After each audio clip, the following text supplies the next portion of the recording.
About 30 years ago, I fished a Drennan Super League match, a Southwest Region Super League match on the Bristol Avon at Newbridge, which is just downstream of Bath and goes down through, I think it's Newton St Low and down through there. And the Super League version of this league included my own team, Team Castle, but teams like Barthampton, Cardiff Nomads and so on. So just about every angler on this match was pretty good.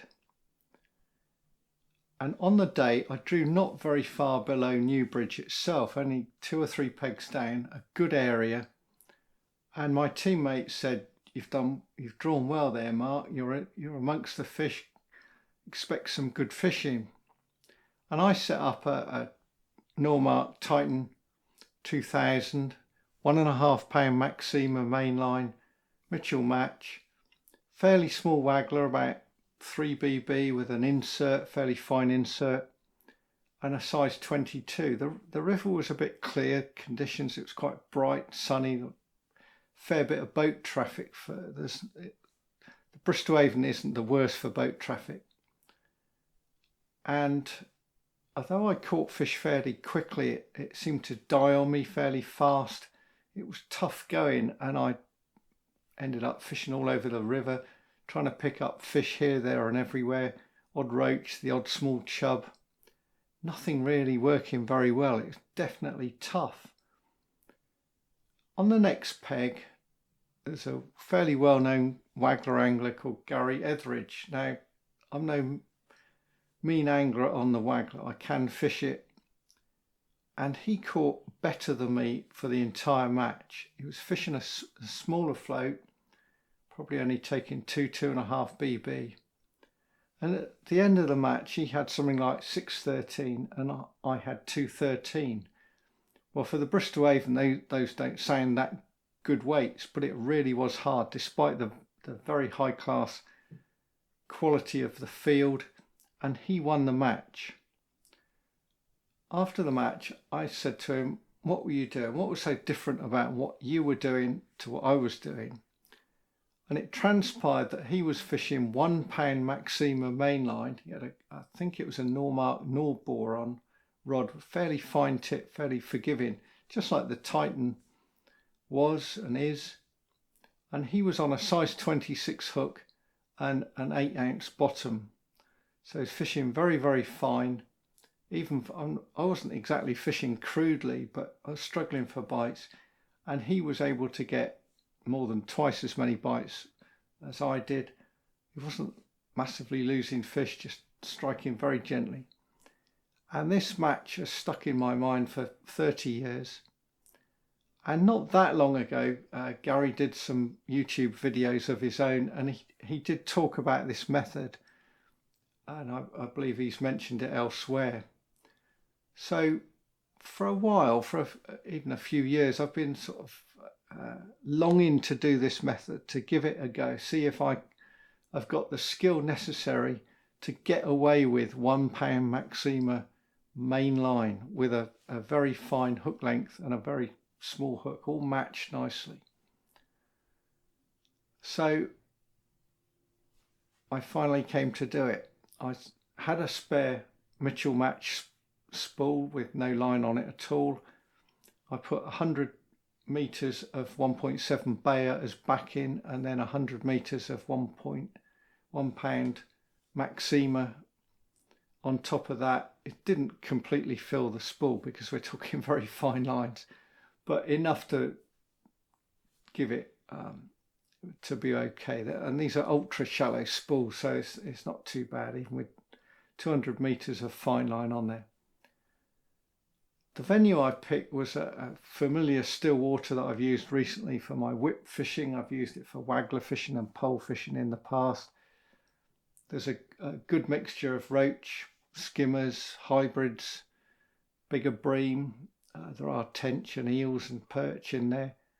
So it was a good place to go. I've got a pint of maggots that seem to be going off quite quickly recently. I keep buying a pint of maggots after about 5 days in the fridge there, turning. Fridge is fine, so I don't quite know what's going on there. But pint of mixed maggots. I've decided to use my Normark Microlite II. Now, people say, oh, there's Microlite 2s and there's Microlite 2s. This was the final one that everyone says are no good, the Chinese made one, which has got the 1 foot extension. However, it is a very, very forgiving rod. It is soft, very fine tip. You can pull quite hard without, you can put a big bend in it without pulling very hard. So it's extremely forgiving. And I got set up with this gear. So the pound main line. I dug out some old hooks. I've got some of the old Mustad 90340s, which date back again about 30 years. And they did them at that time in the early 90s in these odd sizes.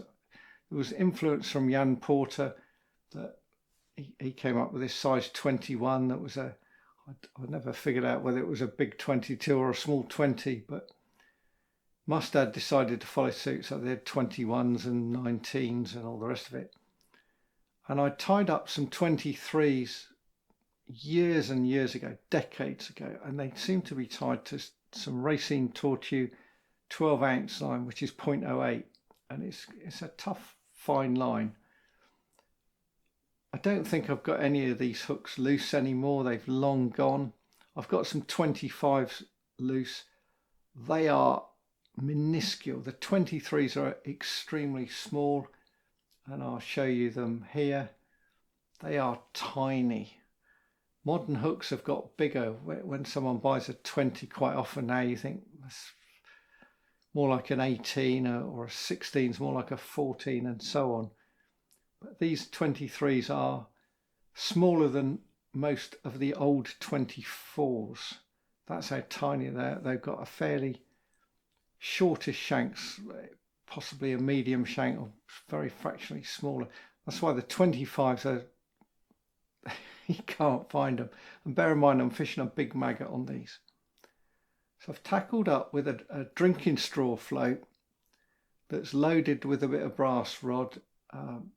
Made it myself a while ago. It's got another bit of drinking straw in there, a cocktail straw, and then a very small bit of fine peacock quill for the tip. Casts well, and I've locked it on with a couple of number 8 shots, which keep moving, unfortunately, but they're nice soft shots. I didn't want, with such a fine line, I want to lock it with lead, not tin. And then 2 number 10s and a number 12 on the hook length. So fishing very fine, fishing about 5 foot deep, which is up in the water, and I'm just going to loose feed nice and regularly and keep that feed going in and fish on the drop. So I'm not going to feed a lot of bait. And straight away I was into a net roach, and this is what continued. This incredibly fine gear got me bites all the time. I bumped the odd one, definitely bumped the odd fish. Some of the roach were very small, they were under half an ounce. Some were bigger, they were sort of 8, 9 ounces. The skimmers varied a fair bit. Some were just a couple of ounces, some more 7 or 8 ounces. 1 or 2 roach bream hybrids of about 3 ounces. Late on in the session I got a very nice roach rudd hybrid around about 10 ounces. And this tackle worked really well. The very fine line cut under the water easily. The strikes were nice and gentle. There's plenty of stretch in there. Very direct. It was quite a revelation. I had to be careful in not getting tangles around the reel. The Mitchell matches are notorious for lots of things that stick out to get tangles. I did get 1 or 2 around the rod tip now and again, but I didn't get tangles around the reel. The wind was very light. It did blow around all over the place, different directions. Occasionally it got up, but it's very light breeze, force 2 or 3. I didn't fish for very long, maybe a couple of hours. But after about an hour and a quarter, hour and 20 minutes, the float vanished and I found myself hooked to something that moved away across the pond quite steadily, and it just kept moving. It felt quite dead, definitely a fish. And I quickly got the impression that it might be foul hooked. After it had gone 60 or 70 yards, it sort of stopped and I was able to ease the rod back and gain line and slowly ease it back, and then it would go off again. But after about 5 to 10 minutes, it started to come in and it started to kite around and started to I got a glimpse of it, and I thought it might be a tench definitely hooked in the dorsal fin, definitely not fairly hooked. And I discovered just how much pressure you could put on 1 pound Maxima and a 0.06 Racine Tortue line that was 30 years old and a tiny little hook. And it was amazing how much I could put. I really put a bend in it. And every time I tried to get this blasted fish into the landing net, I'd have it on the top, sort of laying flat, all peculiar. It would just get near the net, right itself, dive deep again and go off. It went round to my right, round to my left. Round to my left, there were twigs in the water. But eventually, I got it out. And the hook, with very small hook, very small bend, was very securely lodged in the front ray of its dorsal, and yet came out with its barbless hook came out very easily. I hadn't fed the swim during that 20 odd minutes, but the fish were still there despite the commotion and everything else. And it turned out it was a bream of about 3.5 pounds. Now, one of the joys of running a camera for all the time that I'm fishing was that the fight actually lasted 26 minutes, which is absolutely ridiculous. But there was nothing I could do to make it any quicker. If I'd hooked it on sort of 3 pound line and an 18 hook or something, I might have got it out a lot faster. I didn't know how much pressure I could put on it. But nothing I did really beat the fish. It just could do what it liked, how it liked and when it liked. At the end of this, am I convinced to use pound Maxima again? I think so, yes, in the right circumstances, not where there's snags. It was a revelation how many bites I got. It demonstrates that finesse really can pay off. I had a lot of quality roach. The pond holds lots of good roach, and quite often they're there feeding, but you don't catch them. You get the small ones. The small ones will quite happily take the 20s or the 18s.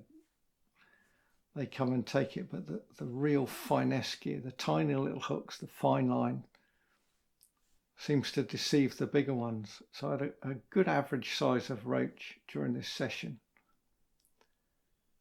I hope you've enjoyed it. I hope it's opened your eyes to how much pressure a very fine line can take. My concern with a very fine line is that it's going to have to be looked after very carefully. I'll probably have to discard the last 4 or 5 yards. If that last bit gets rotten from being in the sun and the water, it's going to break at next to nothing at all, which won't be very good. But like I say, I hope you've enjoyed this one. It's a very different, it's a kind of tribute to Gary Etheridge, who showed me up all those years ago. And he said on one of his videos, or maybe on Facebook, that he lent his gear when he was tackled up like this another day to another mate of mine from Team Castle, who promptly struck at a bite and cracked the lot off straight away. So it needs a delicate touch, a very controlled touch. And certainly those people who are persevering with 2.5 pound line for light waggler fishing, well, 2 pound Maxima, you can get away with blue murder. 1.5 pounds is quite forgiving. Even £1 has got its days. I can't go lighter than that. Until next time, it's goodbye for now.